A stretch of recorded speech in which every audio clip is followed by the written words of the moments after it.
Hello everyone, this is doctor Surabhi Pandey. आज हम एक बहुत ही इंटरेस्टिंग केस डिस्कस करेंगे यूरेथ्रल स्ट्रक्चर का।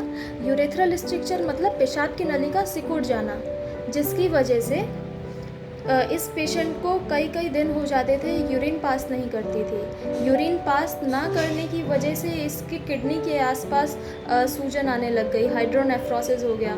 हाइड्रोनेफ्रोसिस की वजह से इसको किडनी के रीजन में पूरा बैकएक, कमर दर्द रहने लग गया, पूरी बॉडी में स्वेलिंग रहने लग गई। तो ये प्रॉब्लम लेकर के ये आई मेरे पास और इसने कहा कि मैम 2 से 3 बार मैंने सर्जरी करवा ली है अपनी समस्या के लिए, लेकिन कोई ख़ास रिज़ल्ट मिल नहीं रहा है। सर्जरी कराने के 10-15 दिन तक आराम रहता है, उसके बाद ये समस्या फिर से वापस आ जाती है। अभी 3 बार सर्जरी हो चुकी है लेकिन कोई रिज़ल्ट नहीं मिल रहा है। तो अभी आई वांट परमानेंट सोल्यूशन।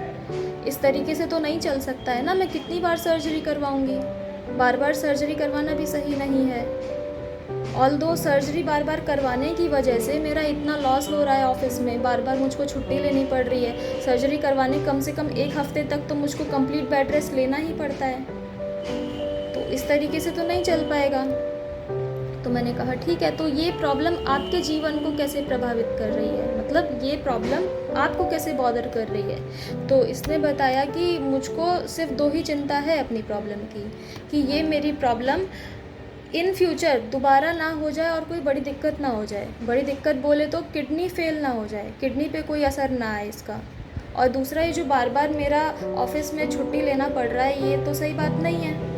और ये बार बार ऑपरेशन कराओ तो 2 लाख 2.5 लाख का ये बिल बन के चला आ रहा है। मैं कहाँ से इतना पैसा लाऊंगी, बार बार कितनी बार मैं ऐसे ऑपरेशन करवाऊँ। तो अभी तो मुझको परमानेंट सोल्यूशन चाहिए। तो मैंने कहा ठीक है। ये सारी कन्वर्सेशन देख करके मैंने इस पेशेंट को ब्राइनिया 200 की 3 डोजेस प्रेस्क्राइब की at the interval of half an hour. और ब्राइनिया देने के नेक्स्ट डे से ही इसको सारी प्रॉब्लम में अपने रिलीफ महसूस होने लग गया। जैसे इसको हैवीनेस रहती थी, स्वेलिंग थी पूरी बॉडी में, यूरिनेशन में इसको प्रॉब्लम थी, और पेट दर्द, कमर दर्द, ये सारी प्रॉब्लम इसकी धीरे धीरे ठीक होने लग गई। फिर इस पेशेंट का फॉलोअप हमने अप्रॉक्स 8 to 9 मंथ्स लिया, नहीं आई। और अभी 3 साल हो गए हैं, इस पेशेंट को दोबारा कोई मेडिसिन भी नहीं दी गई है।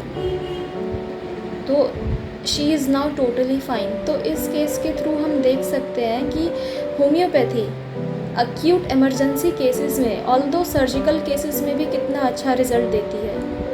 बस we have to understand the concern of the patient, कि पेशेंट क्या चल रहा है उसके माइंड में अपनी समस्या को लेकर के। ऑल्दो उसकी जो प्रॉब्लम है वो उसके जीवन को किस तरीके से प्रभावित कर रही है, उसको किस तरीके से बॉदर कर रही है। जब हम ये चीज़ समझ जाएंगे तो यूरेथ्रल स्ट्रक्चर क्या, बड़ी से बड़ी कोई भी और डिजीज़ हो, वो इजीली क्योर हो सकती है। तो इस केस में जो मैंने रूब्रिक्स कंसिडर किए थे, first was kill desire. Kill desire मतलब कि ये पेशेंट बोली ना कि अभी मुझको परमानेंट सोल्यूशन चाहिए, मैं परेशान हो चुकी हूँ ऑपरेशन करा करके। तो यहाँ से किल डिज़ायर मतलब जब भी पेशेंट को चाहिए कि उसको परमानेंट सोल्यूशन चाहिए अपनी प्रॉब्लम का, तो वहाँ पे हम रूब्रिक लेते हैं किल डिज़ायर, ठीक है। दूसरा, delusion, injury is being injured, मतलब कि अभी जो उसको इंजरी हो गई है उससे उसको छुटकारा दिलाओ। Third rubric, fear injured of being, मतलब कि भविष्य में उसको ये प्रॉब्लम फिर से ना वापस आ जाए। तो जो फियर होता है किसी भी सिचुएशन को लेके, वो भविष्य की प्रॉब्लम को लेकर के होता है कि आगे ये प्रॉब्लम फिर से ना हो जाए, आगे उसको भविष्य में शादी के बाद फिर से ये इंजरी ना आ जाए, इसलिए फियर इंजर्ड ऑफ बीइंग। और लास्ट रूब्रिक मैंने लिया बिजनेस स्टॉक्स ऑफ, मतलब कि इस पेशेंट का फोकस कहाँ पे था।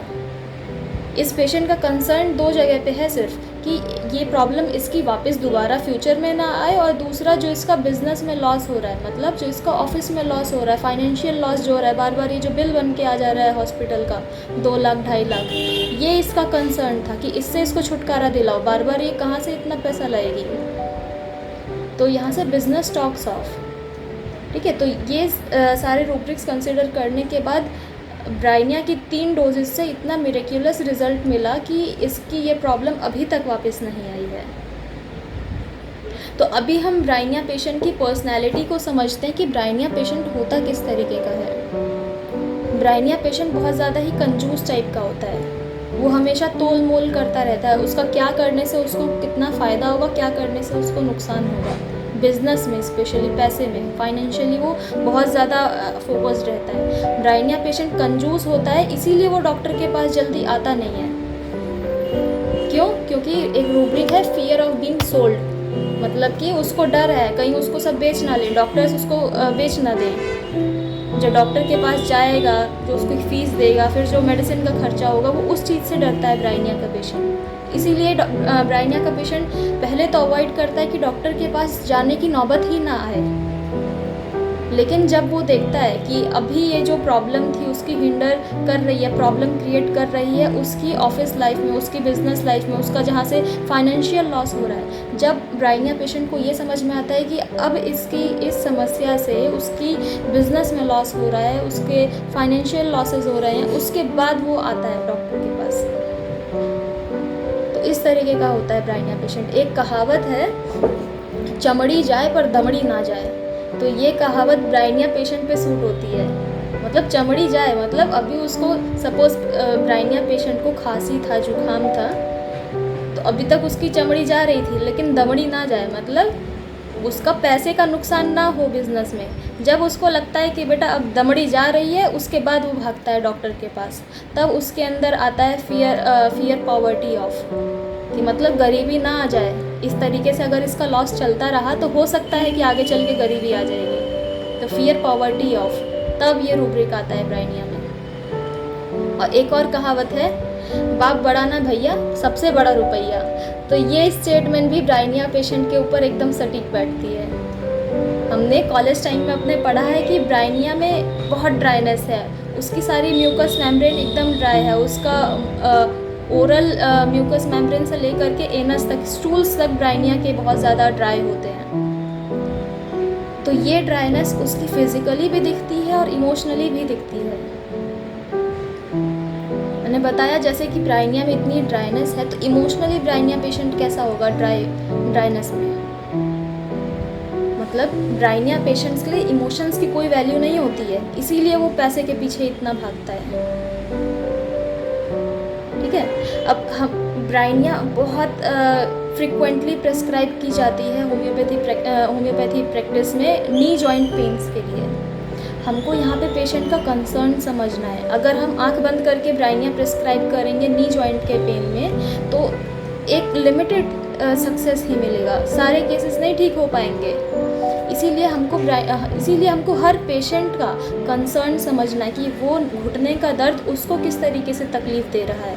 वहीं अगर सीपिया लेडी आएगी, उसको ऑल्दो घुटने का दर्द ही है, भले ही उसको घुटने का दर्द है, लेकिन अगर सीपिया लेडी का हम कंसर्न पूछेंगे कि ये घुटने का दर्द आपको किस तरीके से प्रभावित कर रहा है, तो उसका जवाब होगा, जब से ये घुटने का दर्द आया है तब से मैं अपने डोमेस्टिक काम्स नहीं कर पा रही हूँ, तब से मैं अपने बच्चों को टाइम से लंच बना के नहीं दे पा रही हूँ, जब से ये दर्द आया है तब से मैं अपने हस्बैंड का ध्यान नहीं रख पा रही हूँ, उनका काम नहीं कर पा रही हूँ, उनको टाइम से लंच बना के नहीं दे पा रही हूँ, बच्चों को टाइम से स्कूल से वापस घर नहीं लेके आ पा रही हूँ, तो बहुत तकलीफ़ है। उसका कंसर्न ये होगा सीपिया लेडी का।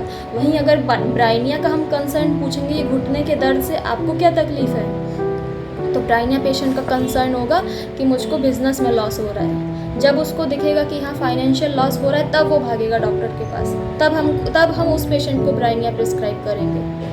इसीलिए हर केस में, हर पेशेंट में हमको उसका कंसर्न समझना है कि वो प्रॉब्लम उसको कैसे बॉदर कर रही है। जब ये चीज़ हमको समझ में आ जाएगी, वहीं पे इंडिविजुअलाइजेशन का लॉ अप्लाई हो जाता है होम्योपैथी के अकॉर्डिंग, और वहीं से हमारा पेशेंट अलग हो जाता है, प्रिस्क्रिप्शन अलग हो जाता है। हर एक केस के लिए डायग्नोसिस चाहे दोनों की सेम हो। तो आगे भी हम मिलते रहेंगे इसी तरीके के और इंटरेस्टिंग केसेस के साथ। तब तक के लिए धन्यवाद।